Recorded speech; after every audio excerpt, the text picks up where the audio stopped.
네, 전일장 시간화의 특징주 외국인 기관 비롯한 투자 주체들의 수급이 어디로 들어왔는지 확인해보는 시간입니다. 종목 진단 살까 말까. 자, 오늘 종목 진단 살까 말까 끌어주실 분은 이성웅 다울투자증권 영업부 차장 함께합니다. 차장님 어서 오십시오. 네, 안녕하십니까? 예.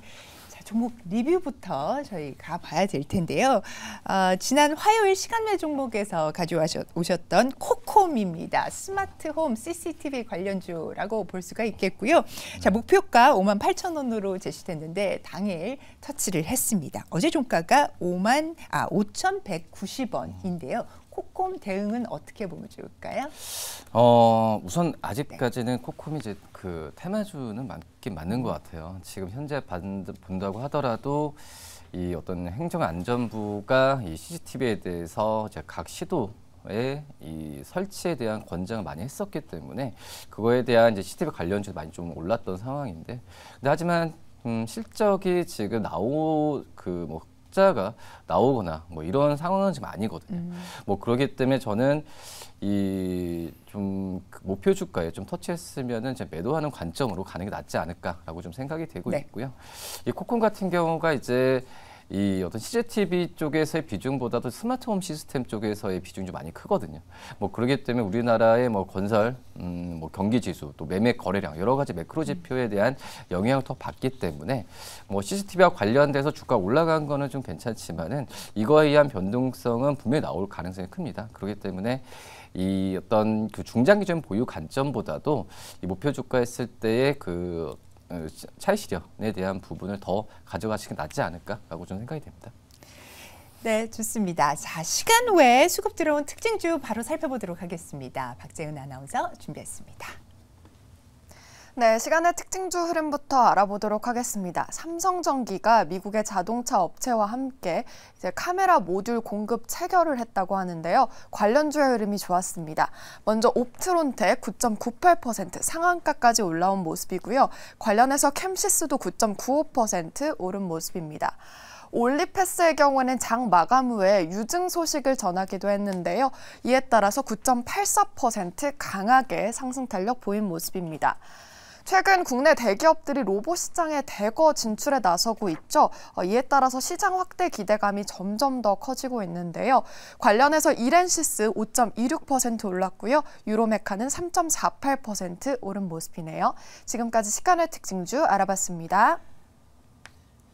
네, 로봇 관련주들은 본장에 이어서 또 시간 외에서도 움직인 것 같습니다. 시간 외 특징주 가운데서는 어떤 종목 볼까요?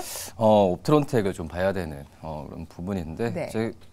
오랜만에 지금 이제 카메라 모듈에 대한 좀 좋은 이슈가 좀 나왔어요. 네. 이제 삼성전기가 이 테슬라의 지금 차량용 카메라 모듈을 공급한다는 계약 얘기가 좀 나와준 상황인데, 그러면서 이제 그 삼성전기라고 한다면은 이 카메라 모듈하면 옵트론텍 제일 먼저 생각나는 게 바로 이제 그 현재 상황인데, 이 옵트론텍 같은 경우는 카메라 모듈의 렌즈죠. 이 렌즈 유니트를 지금 삼성전기에 지금 몇 년 동안 계속 납품을 했기 때문에 뭐 결국은 이제 삼성전기가 주가가 잘 가야 이 옵트론텍도 매출이나 이런 부분이 바로 이제 수혜를 받는다라고 좀 말씀을 드릴 수 있겠고, 이 옵트론텍 같은 경우 상반기 때 그 전에는 이제 그 여러 이 스마트폰 쪽의 사업이 이 산업이 어떤 그 정체됐던 상황에서 옵트론텍도 몇 년 동안은 이 실적이 좀 좋지 못했던 상황인데, 올해 이제 뭐 1분기나 올해 상반기 때 본다고 하더라도 실적에 대한 개선세가 눈에 띄게 지금 나타내주고 있는 상황이거든요.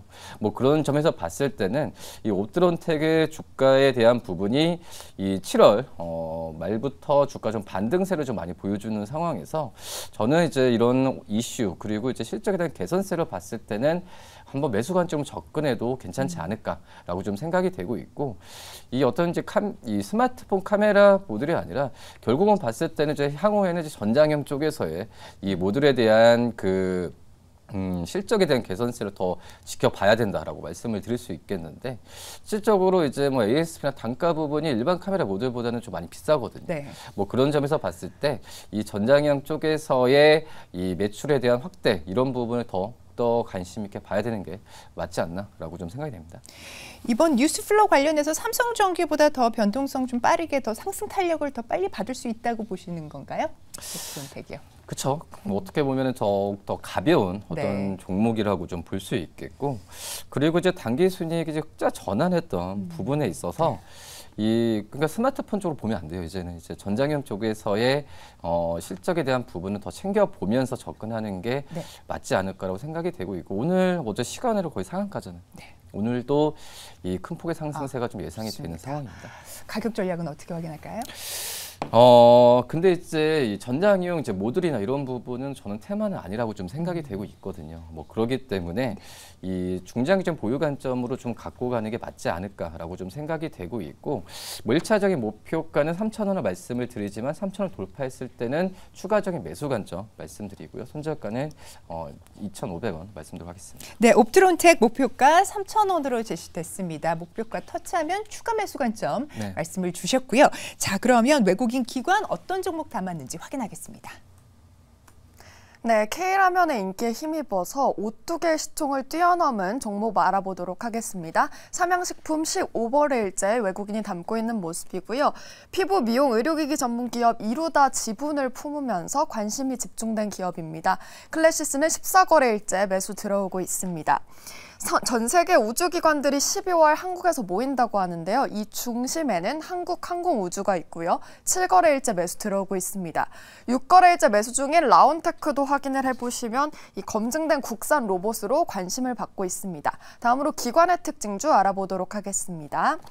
네, 먼저 제약사업 부분의 제품 기술력을 확보 중인 SK디스커버리 무려 72거래일째 담고 있고요. 지주사에 대한 관심으로 인해서 22거래일째 CJ에 대해서 관심이 집중되고 있습니다. 돌아온 6호 기대감의 11거래일째 호텔신라를 담고 있고요. 또 추석 선물 세트에 대한 기대감으로 현대백화점 10거래일 연속 매수 중입니다. 또 최근에 이 현대차와 손을 잡고 2차 전지 소재 관련 포괄적 소재 관련해서 나선 이 고려아연 4거래일째 매수 나선 모습입니다. 지금까지 외국인 기관의 특징주 알아봤습니다. 네, 외국인 수급 들어온 종목 중에 먼저 하나 골라서 보겠습니다. 한국항공우주. 네, 방산 가져오셨는데 우선 이제 방산주 뭐 최근에 뭐 이벤트도 예정돼 있는 해외에서 이벤트도 지금 좋은 분위기가 좀 더 가고 있는 상황이고, 이 한국항공우주 같은 경우가 2분기 실적이 숫자로만 본다면 정말 안 좋았거든요. 네. 2분기 때 영업이익이 작년 대비해서도 이제 75% 감소를 했고, 순이익도 그 정도 수준의 어닝 쇼크가 나온 거죠. 어닝 쇼크였죠. 네네. 근데 이게 좀 내용을 좀 따져 보면은 이 뭐 이라크 기지 재건 또 위성 사업 여러 가지 비용적인 측면이 일회성 비용이 굉장히 커요. 또 이라크 쪽에서 기지 재건에 대한 부분은 나중에 또 환입이 될 수가 있거든요. 네. 그런 점에서 뭐 충당금 시계 약간 느낌이 좀 많이 나는 그런 비용이 좀 많이 나갔기 때문에 2분기에 대한 어닝 쇼크에 대한 부분에 있어서는 쇼크지만 오히려 주가 수준으로 봤을 때는 큰 폭의 하락세가 나오진 않고 오히려 주가가 며칠 지나고 좀 반등하는 모습 보여주었거든요. 네.